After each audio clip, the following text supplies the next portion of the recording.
Hello guys, welcome back to our channel. ഇന്ന് നോമ്പ് 3-ൻ്റെ ഉച്ച മുതൽ രാത്രി വരെയുള്ള ഒരു വ്ളോഗാണ് കേട്ടോ. അപ്പോൾ അങ്ങനെ ഞാൻ ഉച്ചക്ക് എനിക്ക് പുറത്തൊന്ന് പോകാനുണ്ടായിരുന്നു. അങ്ങനെ പുറത്ത് പോയതാട്ടോ. ഇപ്പം തിരിച്ച് ഞാൻ വീട്ടിലോട്ടേക്ക് തന്നെ പോവാണ്.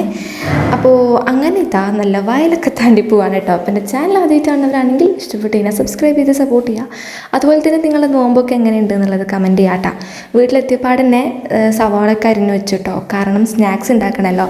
അപ്പോൾ അതിന് വേണ്ടിയിട്ട് ഇനി നമുക്ക് ഇഞ്ചി വെളുത്തുള്ളി പേസ്റ്റ് വേണം. അപ്പോൾ അതിന് വേണ്ടിയിട്ട് ഇഞ്ചി വെളുത്തുള്ളി മിക്സിയുടെ ജാറിലിട്ടിട്ട് ഒന്ന് അടിച്ചെടുക്കുകയാണ്.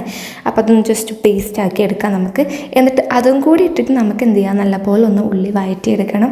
നല്ലപോലെ ഒന്ന് മിക്സ് ആക്കി കൊടുക്കുക. അതിൻ്റെ ആ ഒരു പച്ച സ്മെല്ലൊക്കെ മാറുന്നത് വരെ ഒന്ന് മിക്സ് ചെയ്യാം കേട്ടോ. അപ്പോൾ അങ്ങനെ അതൊക്കെ ചെയ്തതിന് ശേഷം നമുക്കിനി വേണ്ടത് ചിക്കനാണ്. ചിക്കൻ ഫ്രൈ ചെയ്തതാട്ടോ. അപ്പോൾ അത് നമുക്കൊന്ന് ഫൈനായിട്ടൊന്ന് പൊടിച്ചെടുക്കാം. അപ്പോൾ ഇന്ന് ഉണ്ടാക്കുന്ന ഡിഷ് വേറൊന്നുമല്ല, കൽമാസാണ്. അപ്പോൾ അതുണ്ടാക്കാമെന്ന് വിചാരിച്ചു. അപ്പോൾ അങ്ങനെ മൊത്തത്തിലൊന്ന് മിക്സ് ചെയ്ത് ഒന്ന് നല്ലപോലെ സെറ്റാക്കി എടുത്തിട്ടുണ്ട്. ഇനി നമുക്ക് വേണ്ടത് ഇതിൻ്റെ മാവാട്ടോ. മാവും കൂടെ ഒന്ന് റെഡിയാക്കി ഇനി നമുക്ക് ഇതും കൂടെ ഒന്ന് ഫില്ല് ചെയ്തിട്ട് പിന്നെ ഒന്ന് നമുക്കൊന്ന് ആവിയിൽ വേവിച്ചെടുക്കുകയാണ് ചെയ്യാറ്.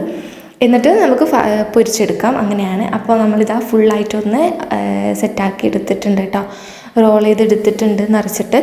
എന്നിട്ട് നമുക്കിതാ ആവിയിൽ നമ്മളൊന്നത് വേവിച്ചെടുത്തു. അപ്പോൾ നമുക്കിനൊന്ന് റെസ്റ്റ് ചെയ്യാൻ വെക്കാം. അപ്പോൾ ആ ഒരു ഗ്യാപ്പിൽ നമുക്ക് പഴംപൊരി ഉണ്ടാക്കാം. അപ്പോൾ അങ്ങനെ പഴംപൊരി ഉണ്ടാക്കാൻ വേണ്ടിയിട്ട് പോവുകയാണ്. ഇപ്പോൾ ഫസ്റ്റൊക്കെ നോമ്പാകുമ്പോൾ നമ്മളിങ്ങനെ കുറച്ച് ഈസിയൊക്കെ ആയിട്ടുള്ളൊരു സ്നാക്സും കാര്യങ്ങളൊക്കെ ഉണ്ടാക്കാം കേട്ടോ. പിന്നെ കുറച്ച് വെറൈറ്റി ഒക്കെ ഉണ്ടാക്കും. അങ്ങനെയാണ്. ആ ഒരു ഗ്യാപ്പിൽ ഞാൻ പോയിട്ട് ഫ്രഷ് ആയിട്ട് നിസ്കരിച്ചിട്ടോ. അപ്പോൾ ഖുർആൻ ഓതാൻ വേണ്ടിയിട്ടിരുന്നു. കുറച്ച് സമയം ഖുർആനൊക്കെ ഓതി കഴിയുമ്പോഴത്തേക്ക് ഉമ്മയുടെ പഴം പൊരിക്കാൻ തുടങ്ങിയിട്ടുണ്ടായിരുന്നു കേട്ടോ. അങ്ങനെ കുറച്ച് സമയം ഒന്ന് കിച്ചണിലൊക്കെ ഇരുന്നു. അങ്ങനെ പഴമൊക്കെ പൊരിച്ചു. അപ്പോൾ ഞാൻ ജസ്റ്റ് ഒന്ന് കോരാൻ വേണ്ടിയിട്ട് ഇങ്ങനെ ഷോ ആക്കിയതാട്ടോ. അപ്പോൾ മുട്ടവാടായതുകൊണ്ട് അതിലേക്ക് ഒട്ടിപ്പിടിച്ച്. അപ്പോൾ അങ്ങനെ കുറച്ച് പഴംപൊരി ഇവിടെ പൊരിച്ച് വെച്ചിട്ടുണ്ടായിരുന്നു കേട്ടോ. അപ്പുറത്തെ സൈഡിലാണെങ്കിൽ കൽമാസും കൂടെ വെച്ചിട്ടുണ്ടായിരുന്നു. കൽമാസും കൂടെ റെഡിയാക്കായിരുന്നു കേട്ടോ. ഉപ്പും മുളകൊക്കെ മിക്സ് ചെയ്തിട്ട് അങ്ങനെ ആക്കി. അപ്പോൾ ഇതൊക്കെ ഇവിടെ റെഡി ആയിട്ടുണ്ട്. അപ്പോൾ നമുക്കിനി പ്ലേറ്റിലേക്ക് എന്ത് ചെയ്യുക, ഇതൊക്കെ ഒന്ന് സെർവ് ചെയ്യാം.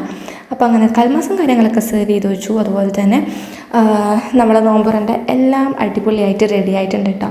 അപ്പോൾ അതിൽ എക്സ്ട്രാ ഉള്ള കടികളൊക്കെ നമുക്ക് അപ്പുറത്തെ വീട്ടിൽ നിന്നൊക്കെ കൊണ്ടുതന്നായിരുന്നു. അങ്ങനെ ജ്യൂസും കാര്യങ്ങളും ഒക്കെ റെഡി ആയിട്ടുണ്ട്. ഇപ്പോൾ നോമ്പ് തുറക്കാൻ വേണ്ടി റെഡി ആയിരിക്കുകയാണ്.